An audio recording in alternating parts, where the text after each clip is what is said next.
Hello and welcome to another episode of Pigskin Talk. I am your host, Colin Zink, with the man, the myth, the legend, Casey Cox. And good news for me and Casey Cox. Casey told me today that we have an opportunity to broadcast, remote broadcast A7FL games for the Silver State Lynx. So that'll be interesting. The A7FL is a semi-professional football league, but they don't use pads. It's basically football on crack. so, uh, I appreciate Casey for that opportunity, and it's going to be really fun. Let's get into the nitty gritty of the NFL's. Actually, that'll be in the AEFL. It's a different league. AEFL. My Yep. apologies. And they are a padded league, so that'll be padded 8-man semi-pro. All right. Okay, so let's get into the NFL playoffs here.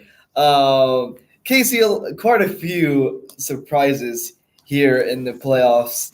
Let's start with the Jaguars and the Chargers. This game looked ugly from the start.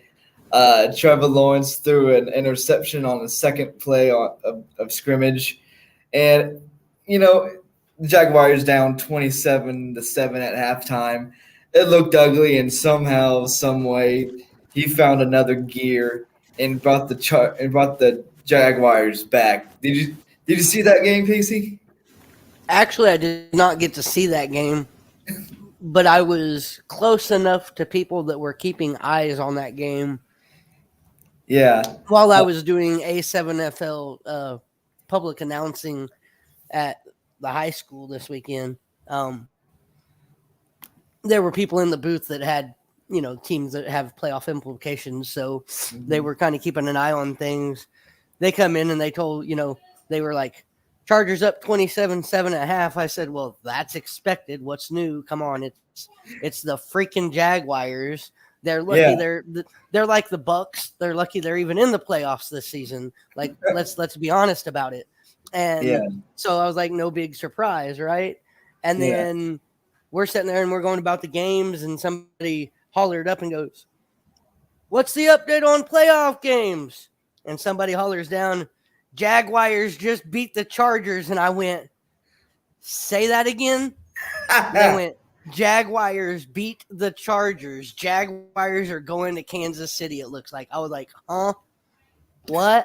Right? The Chargers just, they had to have collapsed, and they have to be embarrassed. They were. I think it was Joey Bosa on the plays for the Chargers. He was hot-headed. I mean, there was some calls that weren't going his way late in the game, and got so hot-headed he threw his helmet on the ground, and it was just bad act of sportsmanship by him. But Trevor Lawrence went from throwing 4 interceptions in the first half to throwing 3 touchdowns in the second half to bring the Jaguars back. I mean, this was the third largest comeback. Now, are we sure they didn't bring in Peyton Manning dressed like Trevor Lawrence to finish that game? Yeah, because Peyton Manning's bald. Trevor Lawrence has hair. Well, they could have put a wig on Peyton Manning and dressed him like Trevor Lawrence. Probably I mean, so. You're looking at, and the reason I say that is you're looking at 2 totally different ball games from one half to the next. You're looking at 4 interceptions in the first half and down 20 points to 3 touchdowns in the second half and win by whatever it was, a field goal. Yeah. Yeah. It was interesting because the reporter asked the Jaguars head coach what needed to be done in the second half. And he was all calm, cool, and collective. He says, we just need to keep chipping away. And I'm looking at the score, and I'm like, you got to do a little bit more than just chip away. You're down by 20. I was going to say, down 20 at halftime, chip away. Yeah, that's an understatement. Yeah. But the Jaguars coach name slipped my mind again. But he's a Super Bowl. Doug Peterson. Doug Peterson. He's a Super Bowl winning head coach with the Philadelphia Eagles. So he found some way to bring the Chargers back to life. I mean, they showed Jaguars, yep. they showed a shot of their owner in the press box, and he looked bored out of his mind and everything. And I mean, the Jaguars went a little bit old school too. It was late in the game, 4th and 1, and they go into the T formation. Trevor Lawrence under center, three running backs in the backfield. So I'm thinking, okay, he's going to take the ball and sneak it. Those three guys are going to push him through. No, what he did, he took the snap, he handed it off to ETN, he goes out to the right side. Everyone's going up the middle expecting a quarterback sneak, and ETN gets about 15 to 20 yards to set up a game-winning field goal, which was almost blocked. I mean, the Jaguars' defensive line just came through that O-line, and I don't know how it didn't get blocked, but because of that, the Jaguars stamped their ticket to Kansas City to take on the Chiefs, and this will be the 6th year in a row that the AFC Championship will hold either the Chiefs or the Jaguars. Now, the Jaguars, the last time they were in the AFC Championship was in 2017 when they had Blake Bortles and they were playing the Patriots. They lost to the Patriots, but here they are again. 2 games away from the Super Bowl.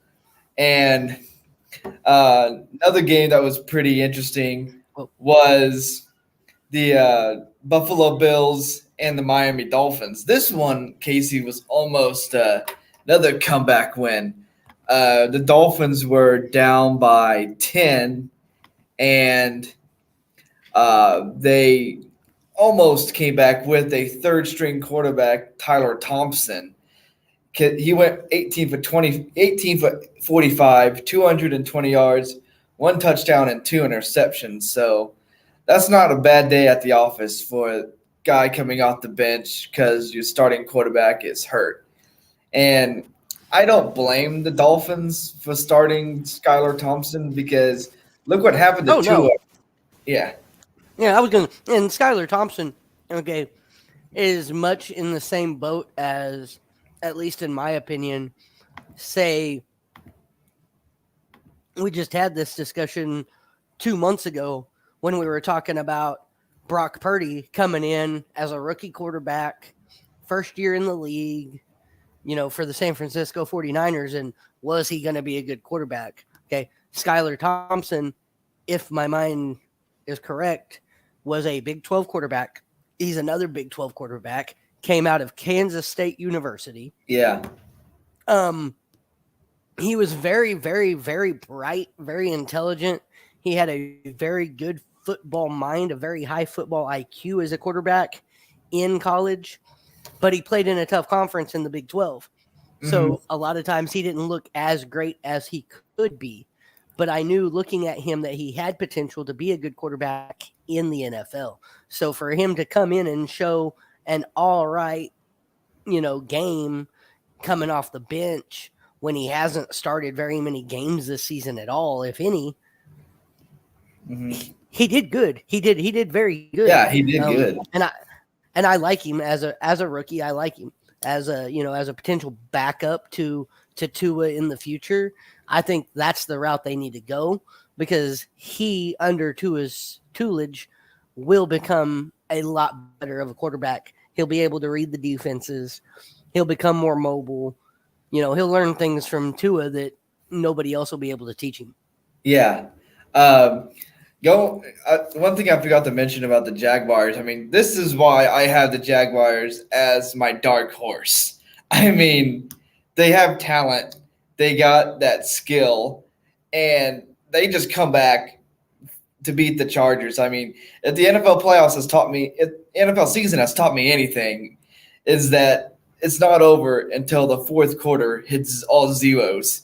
I mean, we saw that with the Vikings versus the Colts, the 33-0 deficit. Then we see this with the Jaguars, a 20-point deficit. And so Do I think the Chargers are going to beat? Do I think the Jaguars are going to beat the Chiefs? Um, if the Chiefs had Tyreek Hill, probably not. But they don't have Tyreek Hill. They have Patrick Mahomes and Travis Interesting. Kelce. Uh, Yeah. so, But and here's where I'm at on that one too. And I'm glad you circled back to the Jaguars because there was something I kind of wanted to say on that. Doug Peterson, is a good coach, no doubt about it. He won a Super Bowl with the Eagles. You know, he knows the game of football. He's a good quarterback, or he's a good coach. He knows how to coach quarterbacks as well. yeah. He's been able to take numerous quarterbacks and turn them into something when they should have really honestly been nothing. But here's where Doug Peterson comes up short when it comes to going to the Super Bowl this year. Okay. He just beat the Chargers. It's the Chargers. That gives you, as Doug Peterson, that gives you a false sense of hope. But we beat the Chargers. We came back from the Chargers. But the Jaguars were down exactly. points. So yeah, exactly. Down 20 points. You come back and you beat the Chargers. So you've got this false sense of hope that we did it against the Jaguars. So if we get into a hole, we can come back. We've shown that. Okay, but the Jaguar or the Chargers and the Chiefs are on two totally opposite ends of the spectrum when it comes to talent and football IQ. Okay. Yeah. Something we've got to remember about Doug Peterson is where Doug Peterson came up and who he's coached under. He coached under Andy Reid in Kansas City at the Chiefs from 2013 to 2015. Yeah. He's learned under Andy Reid at least once, if not twice. I think he's coached under Reid twice, but the last stint was in 13 to 15 with the Chiefs as an offensive coordinator. Okay. Andy Reid has taught Doug Peterson everything Doug Peterson knows, but not everything Andy Reid knows. So Doug Peterson, even though he may have some tricks up his sleeve, Andy Reid has been doing this a lot longer. He's got a lot more He's got a lot more tricks up those sleeves, and he's got a lot more talent to work with as well. Yeah. It's basically the teacher versus the student here in coaching wise in this game. And you see it in college football all the time. It was Nick Saban versus Kirby Smart. It was Nick Saban versus Lane Kiffin. It was Nick Saban versus, I mean, you name it. Nick Saban brought up so many coaches, and every time he's went and faced them, there's only been one that's ever beat him. Yeah. And what the Jaguars need to do to beat the Chiefs, in my opinion, is contain Patrick Mahomes.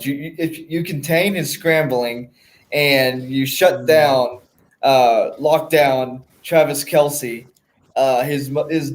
his main threat, I think they have a pretty good shot to beat the Chiefs. You shut down their passing game, you force them to run the ball, and they have a legit shot in here. Sure, the Chiefs have a decent run game, but I mean, Patrick Mahomes is a dual threat quarterback. He can run it and he can throw it. Yeah. Shut down Patrick Mahomes, they got a good chance to win the game and either play against the Bills or the Bengals. So it's doable. Right. Well, and here's it is doable. I'm not going to say it's not, but okay, if you're a Jaguars fan, that's your fantasy island, right? We shut down Kelce, we shut down Mahomes, we shut down the pass game, we force the Chiefs to run the ball, and we force them to beat us that way. That's your fantasy island. That gives you the greatest opportunity to have a chance in this game.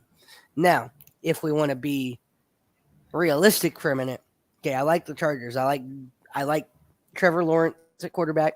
I like Doug Peterson at coach. I think what they've got going there is really great. But let's get to reality for a minute. In order for the Jaguars to honestly win this game, I know we say any given Sunday all the time, but honestly, in order for them to win this game, they need to find somebody they can pay to go flatten the Kansas City Chiefs tires so they don't make it to the game. Well, it's funny you say that because the Chiefs will be playing at home. They're the 1 seed. Well, So that's why I said they need to find somebody to flatten the tires so they can't make it to the game. oh yeah, the car tires. I get you now. Okay. All right. So I mean, it's a hostile environment they're going to Arrowhead Stadium, but And no there's doubt. that, yeah. Yeah, one of the loudest environments there is, and it's basically going into the wolves' den. I mean, you're either going to come out there alive, or you're going to go out there barely clinging on to life for next season. So Right. it's gonna it's gonna be a fight for the Jaguars. It's either gonna be a fight or it's gonna be Okay. it's walk in the park for the Chiefs. Right. Right. And here's how I see it going. I see the first half being very lackadaisical on both sides. I see the halftime score being like 10-7, 14-7, 14-10, something like that. Chiefs barely holding on to a lead at halftime. Yeah, But then the second half, Andy Reid does what Andy Reid does. He goes in the locker room, he makes the adjustments. They come out. Patrick Mahomes is Patrick Mahomes. Travis Kelce is Travis Kelce. Okay. And this team goes out and puts up 35 points in the second half and ends up walking out of there with like a 42 or 48-14 victory. And it's a total thrashing. And I 14 because I like and respect the Jaguars. If I didn't respect them, I would say this would very well easily be a 50-0 game because I just don't see the Jaguars having the skill and the talent to compete with the Chiefs offensive line and defensive line. It's just they're beasts on both sides of the ball. yeah.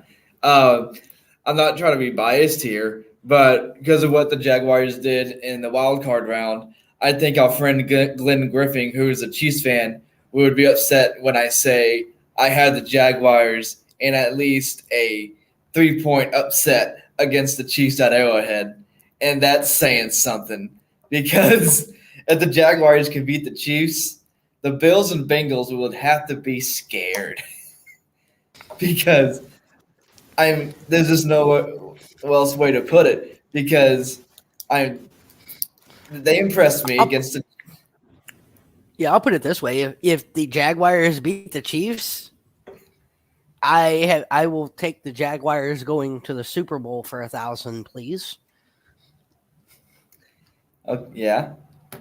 And But if they, also, I mean, they're not. But I don't see them beating the Chiefs. But if they do, then you better watch out because now these guys are going to have a really big head. They've beaten the Chargers. Now they've beaten the Chiefs. Now all they've got left is the Bills or the Bengals to get to the Super Bowl. Like that may be the end of the road for them, but that one will be a very, very close and very tough game if the Jaguars make it to the championship round. and I'd say, and I'll say this: if they beat the Chiefs, me and you should just spam text Glenn. I mean, with laughing emojis and something because that's gonna be funny. I'm just gonna spam text him with a bunch of like shoulder shrug emojis. Like, I don't know. You tell me. What was Yeah. that shit? Yeah. So moving on to another wild card game that happened. This one shocked me. The Ravens versus the Bengals. Now the Bengals did win this game, but the Ravens didn't have Lamar Jackson, and yet the Bengals won by 7. So at the beginning of the game, the reporters were talking about how Tyler Huntley will get the start, and if need be, if they need a spark, then Jim Harbaugh or whoever Harbaugh it is has no problem going to their third string undrafted quarterback to get that spark for the Ravens. But Tyler Huntley didn't do that bad of a job, honestly. He No, he kept didn't. them in the game.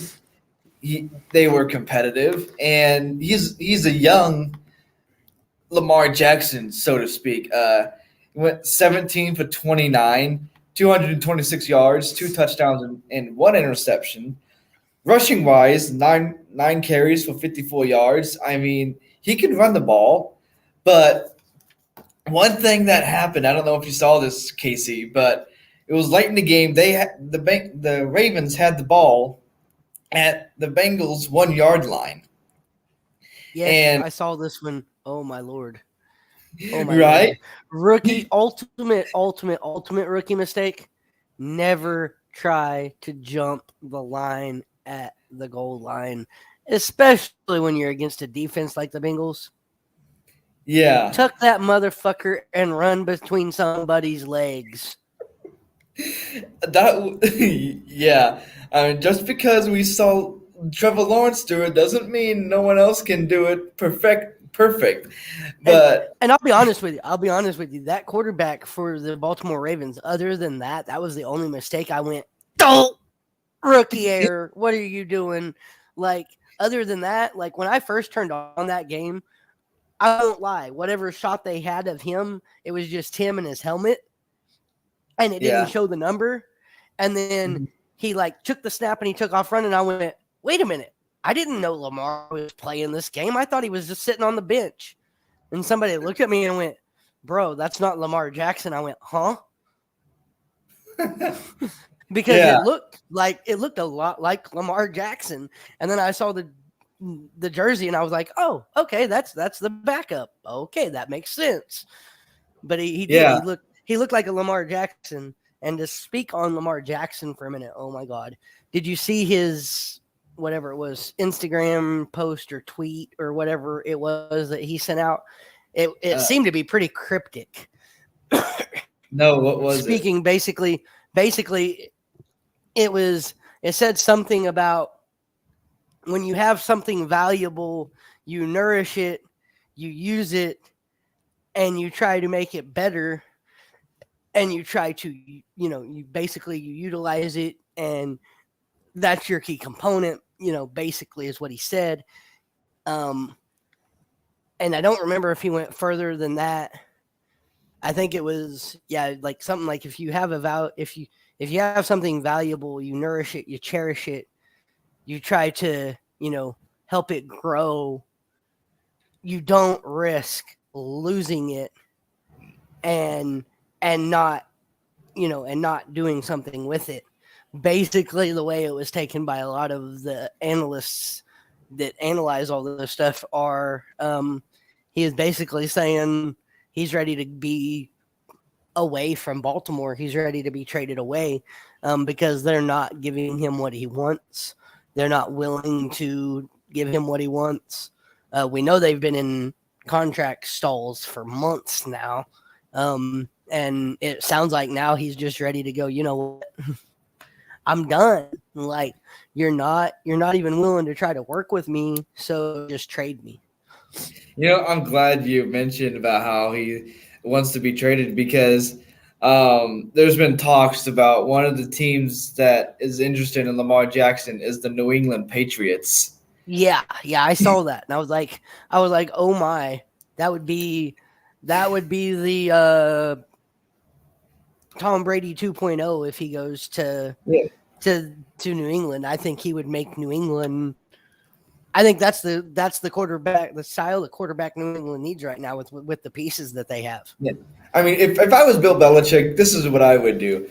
Even though me personally, I have a Mac Jones jersey, but here's what I would do if I was Bill Belichick. I would bring in Lamar Jackson if I get the chance. I would trade away Mac Jones and keep Bailey Zappi because Bailey Zappi has shown good promise, whereas Mac Jones is like, and mediocre. Mediocre, okay quarterback, even though he's from Alabama. So, I mean, that's what I would do. But, I mean, there's other things to consider, different teams that are interested. There's been teams such as the Jets, the Falcons. I think. Right. And I think for a quarterback to sit behind Lamar Jackson, I think the style of quarterback that New England needs to sit behind him and learn from him, if they do pick up Lamar Jackson, is the Yeah. other quarterback, not Mac Jones. Mac Yeah. Jones does not play to Lamar Jackson's style. And if they bring in Lamar Jackson, that means they're going to be trying to build a team that can pass and run.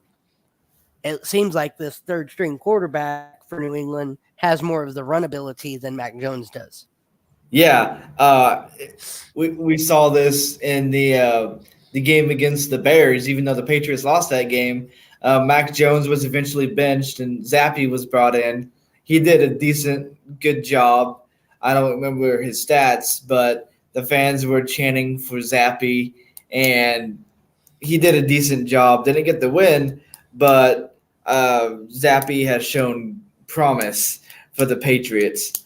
I mean, the Ravens did a bang up job against the Bengals, going back to the playoff game. But um, that going back to that mistake by Tyler Huntley, it was Sam Hubbard who took that ball 100 some yards into the end zone for a touchdown. And I'm sitting there like, get that man some oxygen. Get that Right? big. Yeah, he was huffing and puffing. Yeah. Yeah. I think that was one of the longest touchdown runs by a defensive lineman in NFL playoff history. Uh, it was great effort by Tyler Huntley. It's just you got to hold on to the ball. Yeah, you got to make sure you break the plane, or like I said, just tuck it and tuck in behind your big lineman. That's what they're there for. And Yeah. bull your way into the end zone. Don't try to be fancy and jump a line. Like, you're not a 6'2" quarterback with a lot of reach and a big arm span. Like, you're 5'5", 5'6", 5'7". Like, you're not that huge. Jumping against a lineman that is 6'3", 385 is going to get you nowhere. Yeah. Um, but overall, good job by the Bengals. Like I said, they're hungry. They want that Super Bowl win, but they're going to have to get past the Bills. And the Yeah, Bills. and I was going to say, and Oh, isn't karma sweet? We get to see oh, a Bills Bengals rematch. and the The rematch is same, in the playoffs. yes, and this is the same game that just a few weeks ago Damar Hamlin got injured in. Cardiac arrest on the field. I don't know that we call it a football injury, but went into cardiac arrest on the field. Ended up in the hospital. I think he's home now. I'm not sure. But that was the game that was postponed. That's the whole reason that the AFC Championship is going to be held in Georgia instead of at somebody's home territory. Yeah. So Karma wanted this game to play out. Karma wanted to see this game play. Karma knew the fans wanted to see this game played. And here we are. We get it. Weeks Yeah, later, it is, but we get it.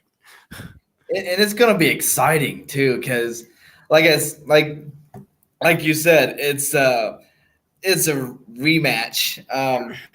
Hopefully this time the game will be played fully, because of that injury. Speaking of that injury, the NFL has now banned the CPR touchdown celebration.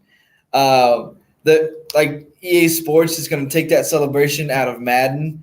I know that the Steelers performed that celebration after they scored a touchdown after the injury, so that's going to go away.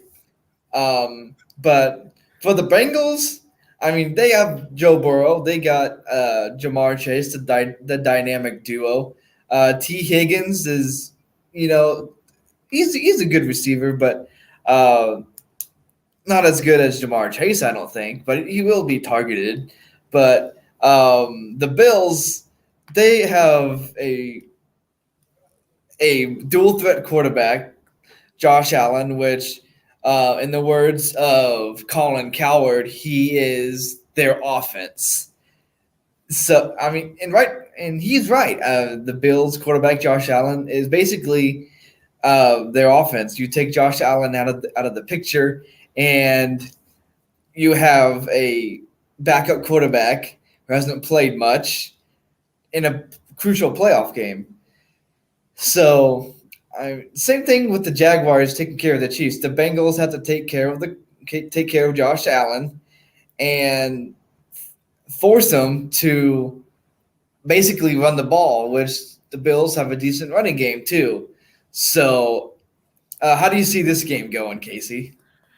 Oh man, I think this game is going to be one of the most interesting of the playoffs. Um, Yeah, it'd be hard. It's hard to pick a winner in that game, honestly. yeah, You talk Bills, Bengals.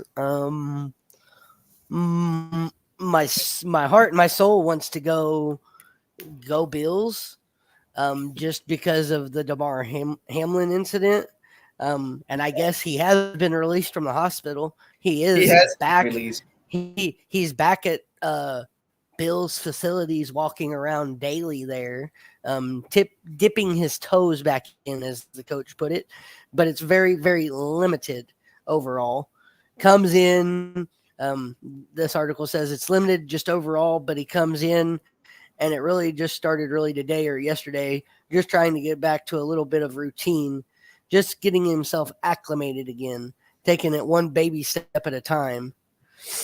Yeah, But the guys, the Bills are really, really happy to see him there. The quarterback, Josh Allen, said seeing Hamlin around the facility has helped other players emotionally, with guys being able to see a little bit of DeMar. And I know Coach said he's been in the building, guys being able to see him and talk with him. I think that kind of alleviates most of that, Allen said. The Bills will play the Bengals Sunday in the divisional playoff round, the team's first meeting since Hamlin's incident. mm-hmm. So he won't be suited up. He won't be playing, but he is at the team facilities, being involved with the team a little bit. So he seems to be on the mend and on the up and up, which is good news for the Bills. Hopefully they'll get him back next season, because he was a big key to that defense being able to do what it could do.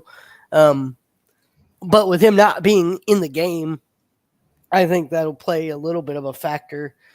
My heart wants to say Bills win, just for the DeMar incident and DeMar's sake. And that would be, neat to say, hey, look, the Bills are going to the divisional championship, possibly going to the Super Bowl.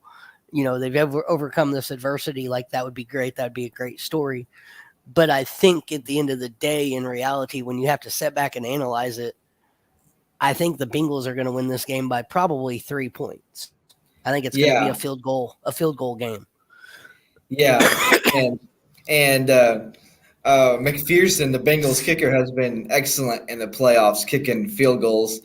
We saw it last season; he didn't miss a field goal in the playoffs.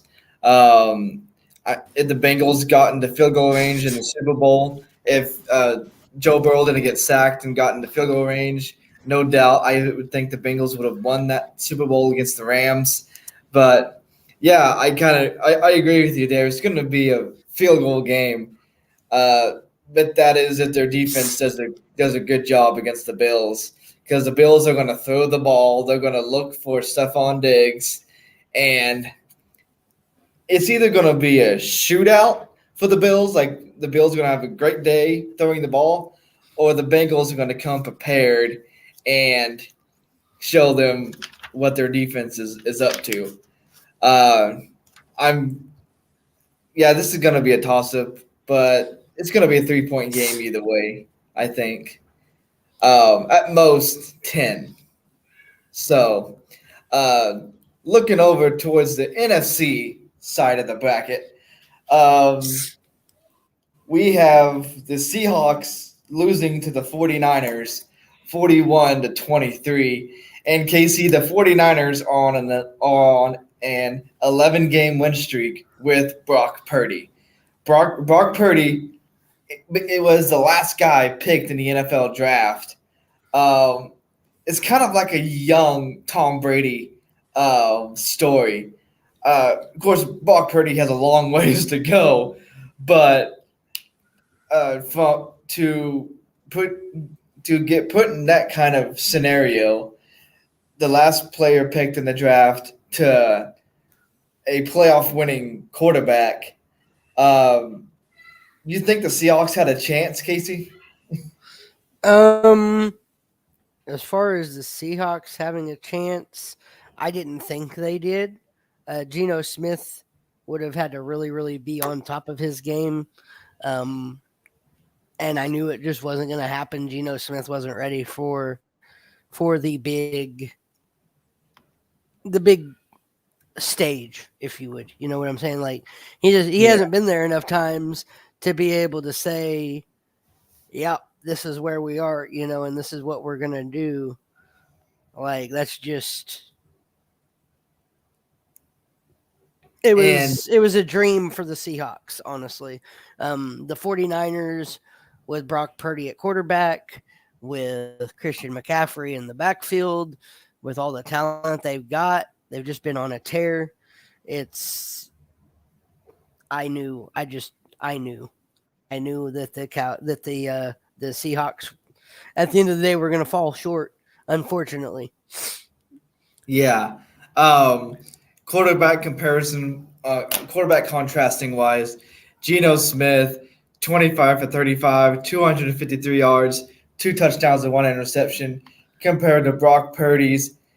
I mean, Brock Purdy, completion wise, was worse than Geno because he went 18 for 30, but he threw for 332 yards and 3 touchdowns and 18 completions. So, Yeah. I mean, And it's and this yeah, the 49ers are 11-0 right now in their last yeah, 11 games. That is 7-0 since Brock Purdy took over for Jimmy G. yeah, and He has won 7 straight games. And this is why I was saying 2 months ago we were talking about this. Jimmy G went down, Jimmy G's injured. What are they going to do? Brock Purdy's going to be, the quarterback now, and how is that going to look? And I told you, I said, look, Brock Purdy from Iowa State, he was a great quarterback. He had a great football IQ in college. He dominated Oklahoma State the 4 years he played at Iowa State from the quarterback position. yeah, So I knew he was talented. I knew he was smart. It was a matter of how was he going to handle the pressure of being in the NFL, the speed of the NFL game, and how that adaptation was going to happen. And here's where it has worked perfect and why it has worked perfect. Okay. Brock Purdy is very much a rookie quarterback. Kyle Shanahan very much understands this. He has not tried to implement every aspect of the San Francisco 49er offense with Brock Purdy right from the get-go. He's baby stepped him into it, gotten him comfortable with things, and then said, okay, now you're comfortable with this. Now we're going to implement this. Okay. yeah, Now you've gotten comfortable with this and this. Now we're also going to implement this. And he's baby stepped him up into it, which has allowed Brock Purdy to understand the offense, be able to read the defenses that are there in front of him, and be able to slow the game down. If this was another coach who steps in and goes, okay, we know you've got talent. You should be as good as Jimmy G. Here's our offense. You've got 3 weeks to learn it, a week to learn it because now we need you next week. And you're going to be expected to know how to run every play. Brock Purdy doesn't go 7-0. Brock Purdy goes 0-7. yeah, yeah. So a lot of his 7-0 and a lot of his, yes, he's very talented. Yes, he's very skilled, but a lot of him being 7-0, a lot of that has to be given to, a lot of credit has to be given to the coach who is coaching him, because that coach understood exactly what he had when he drafted Brock Purdy, and he understood what he had what he had to do when Brock Purdy had to step on that field and step in and fill in for an injured starting quarterback that they thought they were going to have for the whole season. Yeah. So regardless of the 49ers going through to the Super Bowl or not, what do you do with Brock Purdy when Trey Lance gets back from his injury? I mean, do you put Trey Lance at the starting spot again? Do you put Brock or do you put Brock Purdy at the starting spot? Because now you have two good quarterbacks. I mean, what do the 49ers do, Casey? Honestly, if I'm the 49ers, you've got to stick with Brock Purdy. Brock Purdy knows your offense. Brock Purdy has ran your offense now for 7 games and has ran it to damn near perfection. While you've got a good quarterback in that second or third string that it can be a potential backup, the only way you keep that other quarterback is if you go, okay, Jimmy G got injured. That injury and watching him come back from it, he's not going to be himself. So now we're going to move on from Jimmy G. We're going to trade Jimmy G. We're going to try to get something out of that. Yeah. Then you keep him. You put Brock Purdy at starter. You put Lance at second QB. And then you might, being a key word, might go out and look for a late round 6 or round 7, like a Brock Purdy QB that you can add that isn't going to mind sitting there and being a third string quarterback for a year or 2 years or 3 years until he's developed and ready to step into either a starting or a backup role. You're not going to go out and draft another quarterback first round because, honestly, if you're looking for a quarterback and you're looking to move up from Jimmy G, move on from that, you've got it in Brock Purdy, so you don't need to draft that quarterback.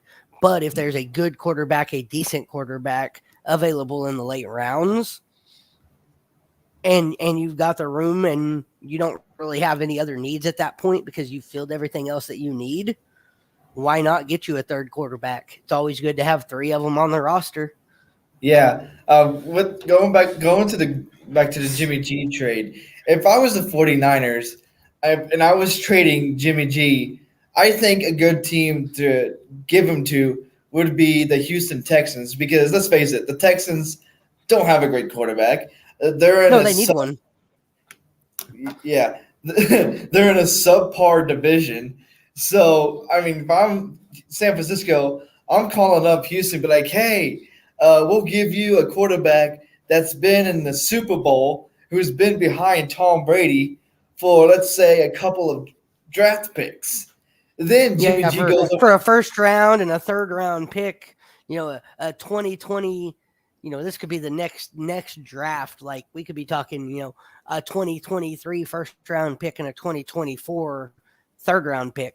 I mean, I could see them getting something like that out of Jimmy G. Jimmy G, even being with the new injury, is still worth a ton of money just for the knowledge he brings to the game and how he can lead and guide a young quarterback, even if it is just a short 1 year or 2 year contract. Yeah. Because I would think Jimmy G could lead the Texans to more than, one win, maybe 5 wins or so. But maybe the playoffs. Oh my God, playoffs! You're talking playoffs? Playoffs! I just want to win a game. Man, that's been the Texans and I think the Denver Broncos this season. That would fit both of them perfect. Yeah. Dumpster fire in Denver and trashing Texans, trashing Houston. but yeah. That's the way I would go for San Francisco. But we'll see what happens to them with the Jimmy G thing. Now here's one of the other upsets in the NFC. The Giants beating the Vikings in Minnesota. Oh man. Oh, I loved it. I went. The Vikings got whooped by the Cowboys 40-3.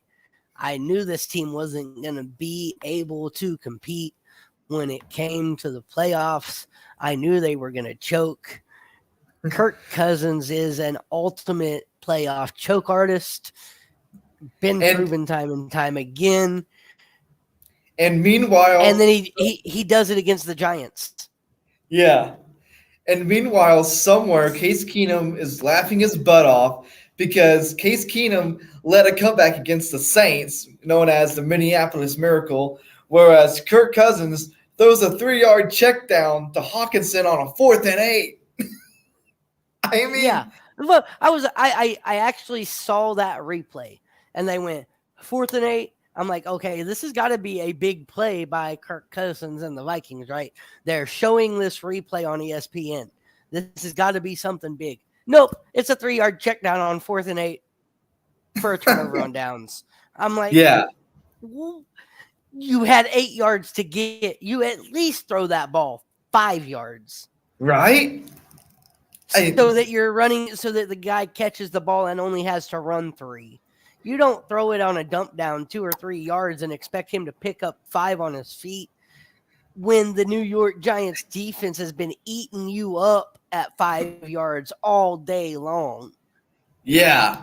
I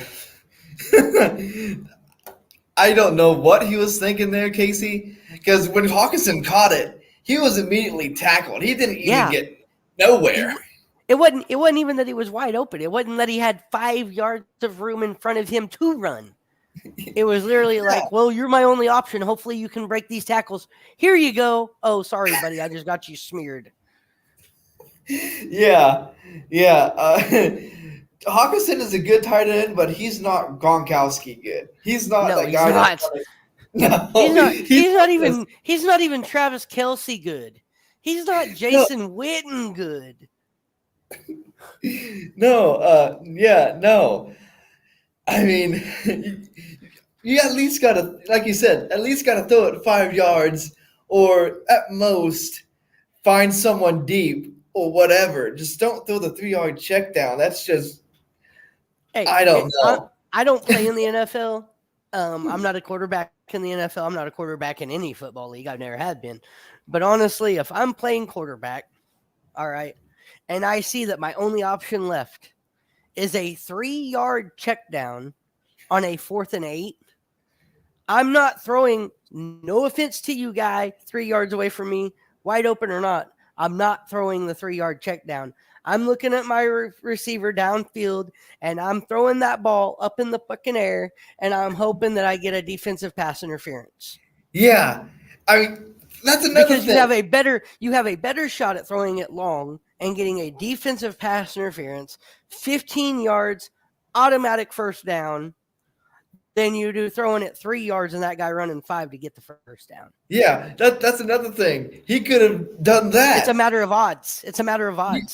Yeah. The odds are forever in your favor if you throw a Hail Mary type ball and it's not the fourth quarter. If it's not the fourth quarter and the last play of the game, the odds are forever in your favor if you throw a deep ball to get a pass interference. 70% of the time, you're going to see a defensive pass interference because now that defender didn't expect the ball to be thrown towards him. So now he's got to adjust and be like, oh, crap, he is throwing it my way. And he starts grabbing jersey. Boom, there's your pass interference. Yeah. On the day, Daniel Jones, 24 for 35, 301 yards, 2 touchdowns and no interceptions, compared to Kirk Cousins, 31 for 39, 273 yards, and 2 touchdowns. Saquon Barkley did not surprisingly have the top rushing yards for the Giants. It was Daniel Jones with 17 carries for 78 yards. Saquon Barkley, 9 carries for 53 yards. So Daniel Jones is getting to be a dual threat quarterback with DeBall as head coach. I'll give Brian DeBall credit. He's turned this Giants team around. This is a good Giants team since Eli Manning was quarterback. I don't think they're going to make it to the Super Bowl, but they just upset the 3 seed in Minnesota. Yeah. So what? I think I lost Collins Inc. there for a minute. Yeah. Did you say you're going to ask me something? No, I lost you there for a second. You went quiet. Oh. Okay. Can you hear me? Yep, can hear you now. Okay. So, yeah, the Vikings just majorly, basically flatlined in the fourth quarter. Once that turnover happened, there was no hope. They had no timeouts. The Giants just need the ball, and that was that. Kevin O'Connell, I got to give him credit. First year head coach for the Vikings, but I mean, dude, got to get another play call in there instead of that 3-yard check down. I know Hawkinson is a good quarter. I know Hawkinson is a good tight end, but come on, man. Okay, When you're in the playoffs, yeah, come on, man. yeah. Now let's get to the next game that I know you will be happy about, Casey. That you are. Hold on a second.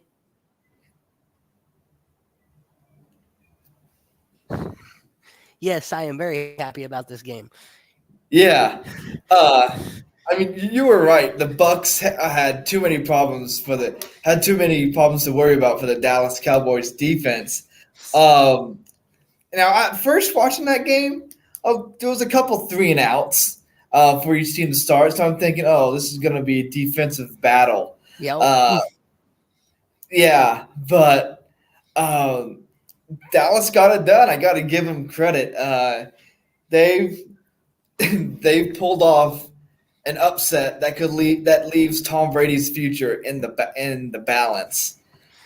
Dude, his future is in shambles now. Everybody's like, "What the hell was that, Tom?" Like, you should have left a Super Bowl ago when you won the damn championship. You're trying to go out on top, and now your season looks like this. And you go, "Well, I don't want to leave with my season." And even an analyst said this. I think it was Marcus Spears said this. He goes, "You don't want to." You go, "Okay, you should have left last year when you won the Super Bowl, but you came back this season." And then they go, well, now people are going, but you don't want to leave and retire with when your season looked like this. Well, to that, I'm with Marcus Spears and the fact that you don't want to come back and retire with your season looking worse than it just did. Yeah. Because then you're leaving, because then you go from being on the top of your game and the GOAT to starting to look about as smart as Brett Favre, who stuck around for probably 5 or 6 years too long in the NFL and what used to be one of the best quarterbacks ever known to man in the NFL.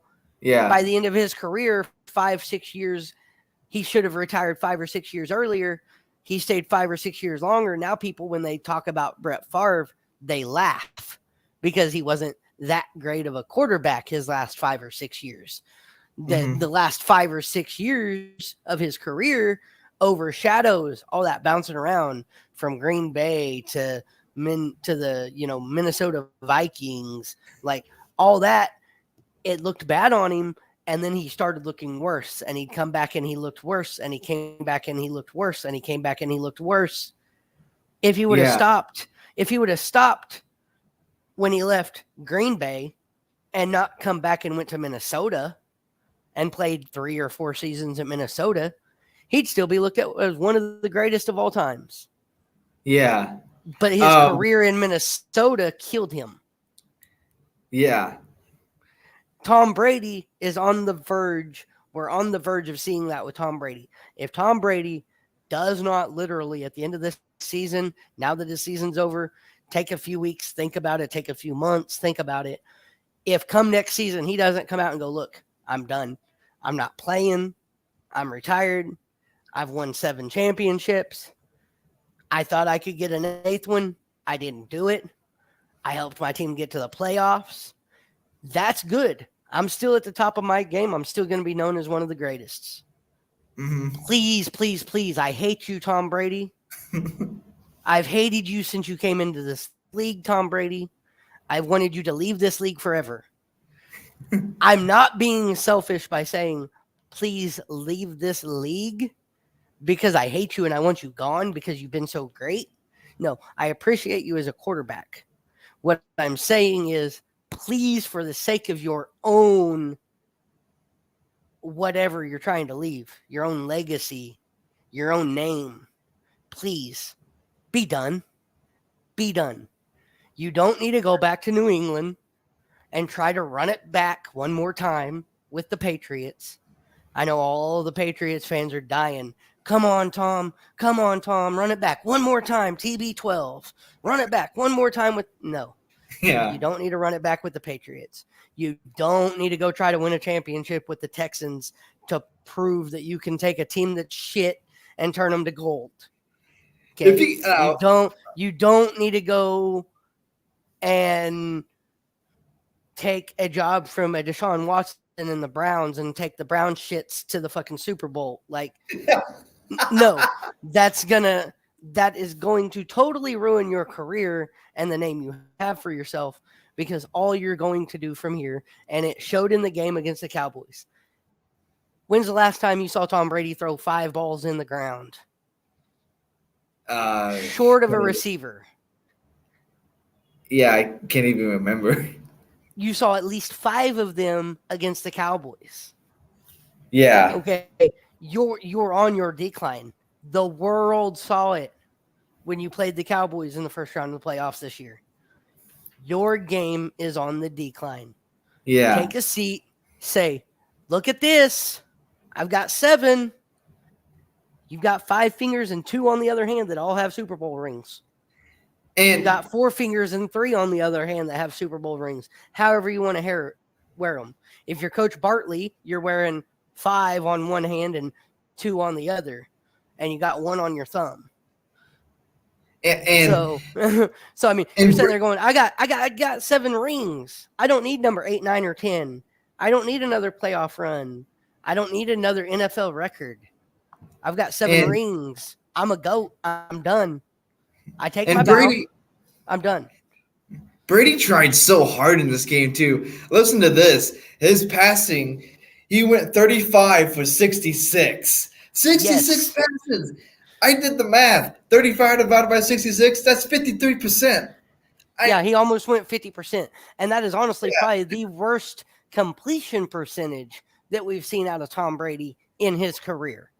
And out of all that, 351 yards and 2 touchdowns. I mean, I can see where you're coming from, Casey. I mean, the dude literally divorced his wife to stay in the game of football.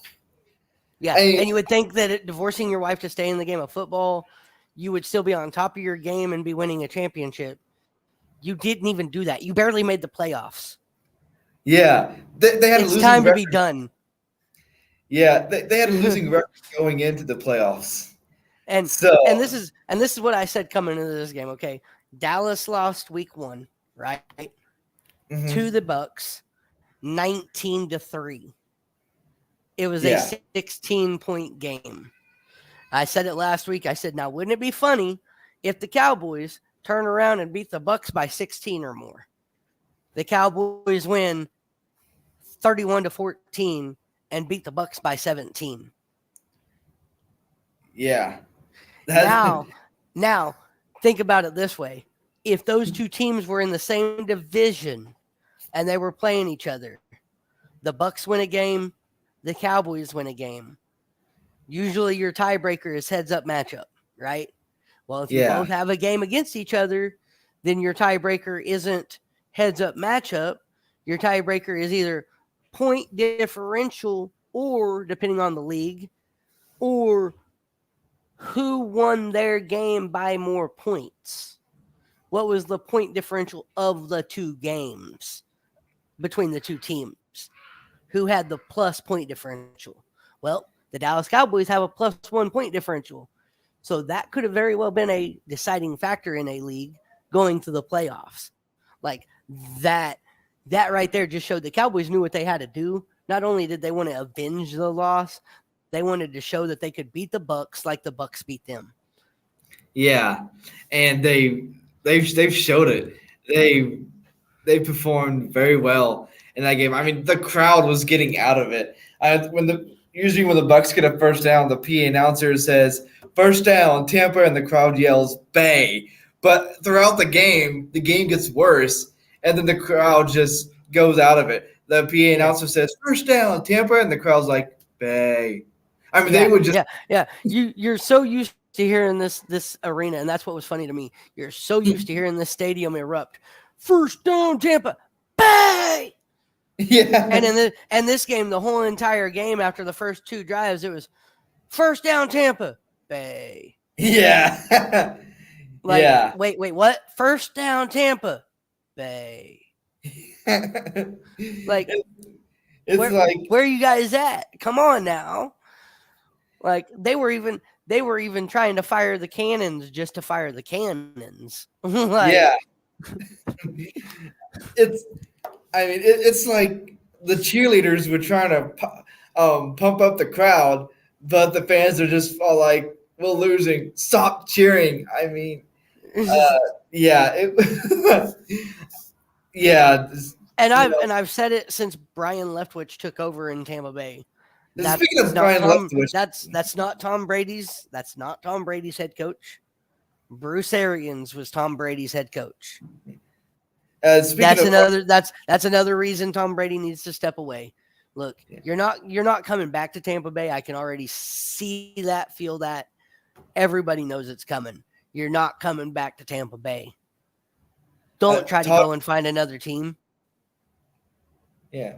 Todd Bowles was the head coach of the Bucs, but Brian Leftwich was the offensive coordinator. But speaking of Brian Leftwich, he got fired as the Bucs offensive coordinator. So the Bucs are going to be looking for a new one.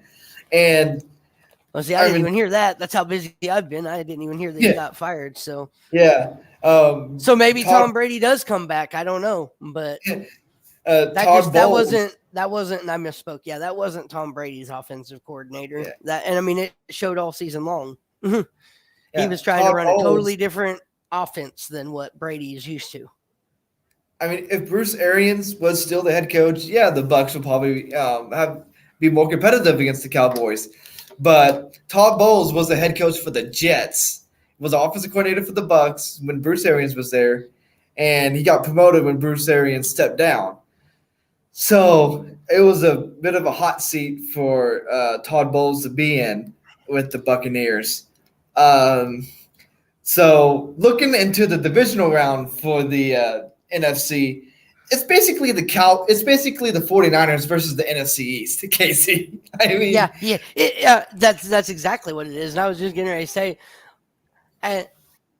when's the last time? I don't know. Maybe it's been more recent than my memory allows me or that I think. But honestly, when's the last time that you could have had let's say, Dallas Cowboys versus New York Giants or Philadelphia Eagles NFC Championship game? I can't even remember. I mean, it's been a few years at least. Yeah. Since we've even had that possibility. I think it's been at least 3 or 4 years since the NFC has had 3 of its 4 teams in the playoffs. Yeah, because the NFC East in the past has been, terrible. The least. Yeah. This year it's been very competitive. So, the 49ers versus the Cowboys. The Cowboys are going to have to go to Santa Clara into Levi Stadium to go up against Brock Purdy and the 11-game win streak 49ers. Now, this is going to put Brock Purdy in a very interesting situation. We're going to see how good Brock Purdy really is against a defense that has Trayvon Diggs and Micah Parsons.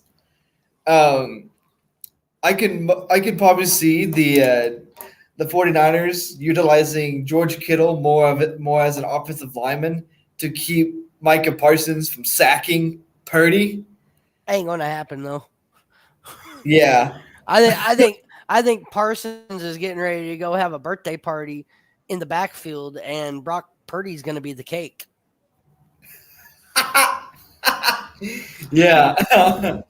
Because he's going to be back there in Brock Purdy's face and Brock Purdy's grill and Brock Purdy's stomach. He's going to be all over Brock Purdy like flies over shit. Yeah. I don't see. I mean, yes, this is going to be a very competitive game, but I would say Micah Parson probably gets a minimal 3 to 4 sacks, 1 per quarter. And I would say that this game, even though, and I hate this because it's in San Francisco, and San Francisco is tough at home. But I would say probably, I mean, I took the Cowboys against the Bucs as a 3 or as a 2.5 point favorite. I don't even know what the line is. Actually, hold on, give me just a minute, and I'll tell you what the line is. Getting ready to pop up on my phone.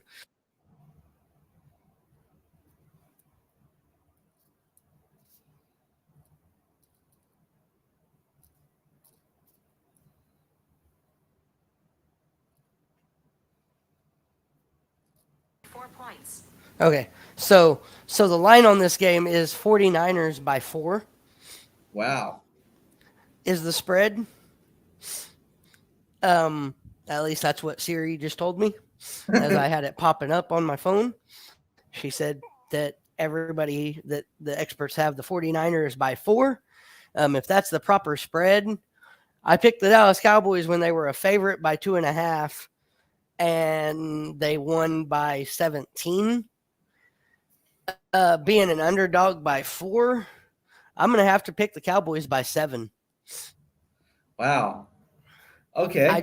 I think Micah Parsons being such a key on that defense, once he hits Brock Purdy a few times, even if he doesn't get the sacks, as long as he gets the pressure and he gets the hits in on him, that's going to cause Brock Purdy to speed up his checkdowns just a little bit more and speed up what he's doing a little bit more.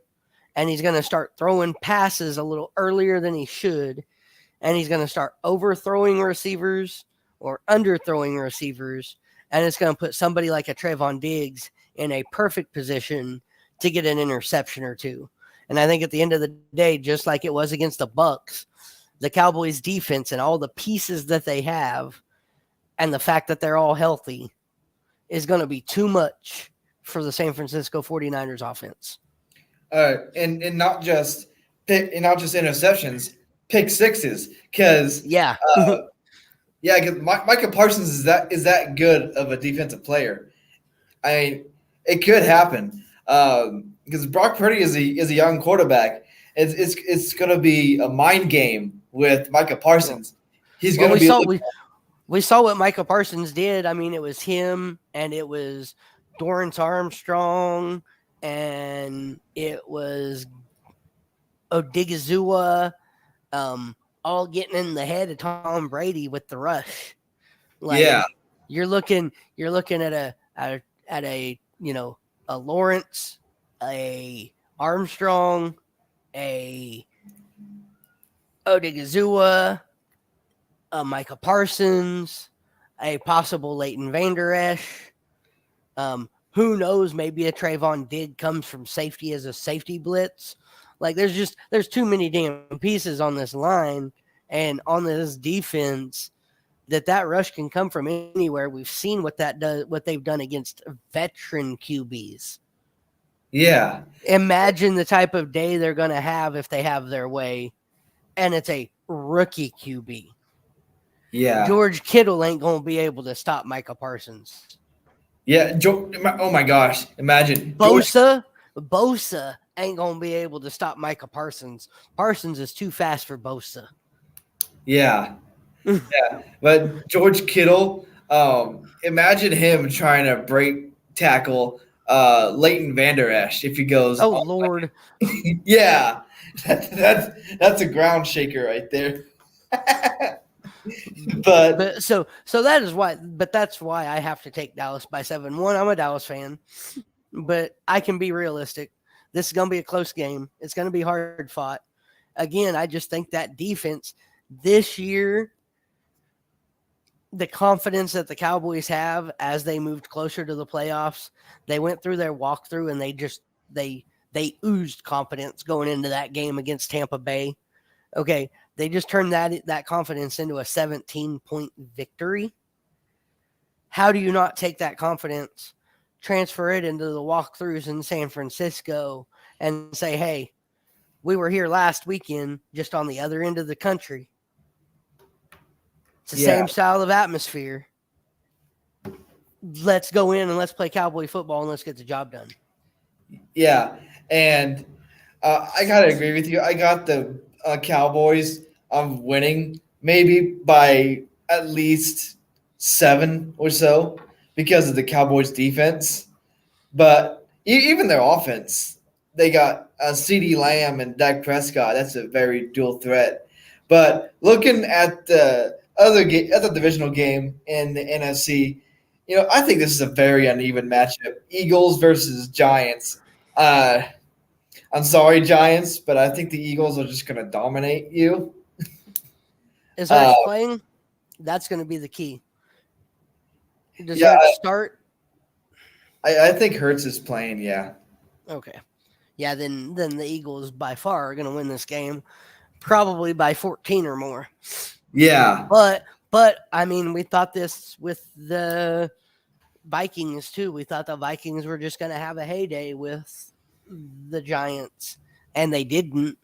Now I'm telling you what, if I'm a Cowboys fan, I'm sitting here licking my lips, licking my chomps, and just waiting for this game to happen and honestly rooting for everything to go right for the Giants, because Giants versus Cowboys go to the Super Bowl.